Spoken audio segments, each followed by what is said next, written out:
On tax bill, it's Trump versus his hometown. As a presidential candidate, Donald J. Trump spoke last year at a golf club in Westchester County, New York, credit Mike Seeger, Reuters.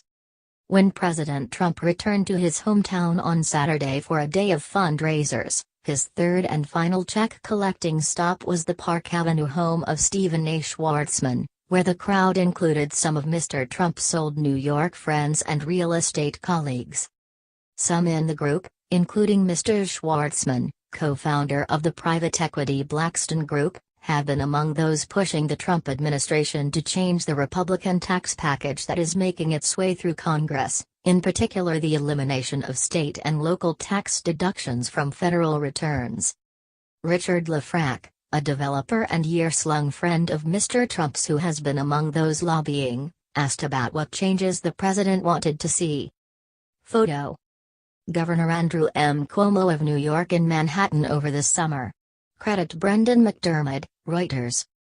Lefrak always has a question, Mr. Trump mocked. Mr. Trump was vague in his response, giving some in the room the impression he was open to their concerns. Others were less certain. And Mr. Trump concluded by poking fun at his wealthy supporters' complaints. "You guys seem to be doing okay," he said dryly. While Mr. Trump has tried to sell the tax package as a giant tax break for all Americans, a different story is unfolding in New York and other high-tax, mostly Democratic states. The mayor of New York City, Bill de Blasio, has estimated that there could be tax increases for as many as 700,000 residents if the legislation is approved. Nearly half of households in surrounding suburban counties itemize their deductions, and stand to lose valuable write-offs of state and local taxes on their federal returns. Some of Mr. Trump's old New York friends and colleagues are seeking changes. They have called the White House, the Treasury Department and Congress in a furious push to soften the economic blow. Many fear their concerns are falling on deaf ears. Photo. John Catsimatidis, Center, a wealthy Republican and a political donor, this year in New York City. Credit Rebecca Smain for the New York Times. "Everybody in New York is groaning," said John Catsimatidis, a billionaire Republican who went to another of Mr. Trump's fundraisers this month at the Pierre Hotel in Manhattan, "and all of us have zero influence." The fact that Mr. Trump's tax package would economically hamper his hometown is unusual.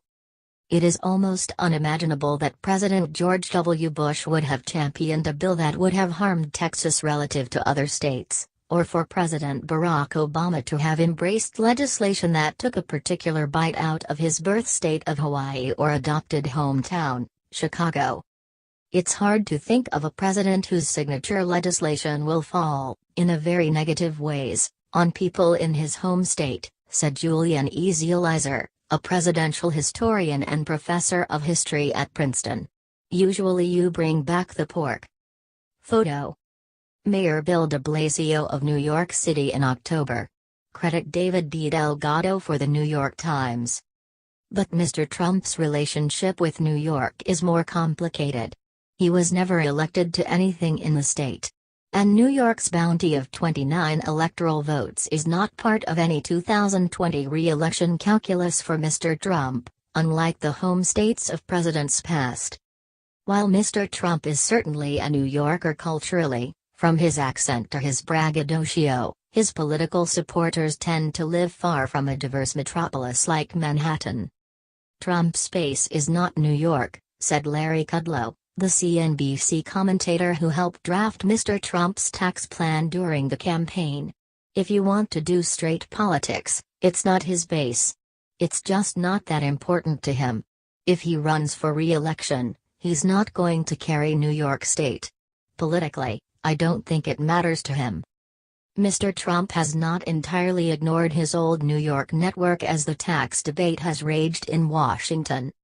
At the end of November, Randy Levine, the president of the New York Yankees, wrote a column for Newsmax, the right-wing magazine and website, calling the current Republican tax package a swamp deal and a particularly bad bargain for the state. Mr. Trump called him days later, and they spoke at length about the legislation, according to two people familiar with the conversation. Mr. Levine declined to comment.